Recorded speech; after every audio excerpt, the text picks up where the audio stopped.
इंटरव्ह्यूमध्ये एखादा प्रश्न आला आणि आपल्याला उत्तरच माहीत नसेल तर घाबरायचं का? नाही.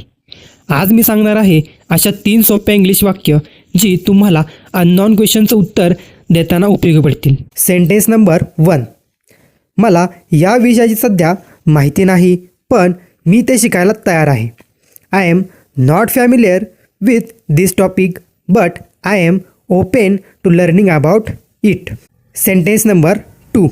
मी याविषयी ऐकलंय, पण सध्या ते नीट एक्सप्लेन करता येणार नाही.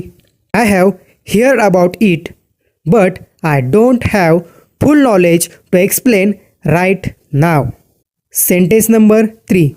या इंटरव्ह्यूनंतर मी नक्की वाचेन याबद्दल. हा मुद्दा सांगितल्याबद्दल धन्यवाद. I would love to read about it after this interview. Thank you for bringing it up. या वाक्यासोबत चेहरा शांत ठेवा, घाबरू नका, कॉन्फिडन्स दाखवा. प्रश्नाचं उत्तर माहीत नसेल तरीही तुमचा ॲटिट्यूड आणि बोलण्याची शैली तुम्हाला सिलेक्शनजवळ नेते. सबस्क्राईब करा बोल इंग्लिश रोज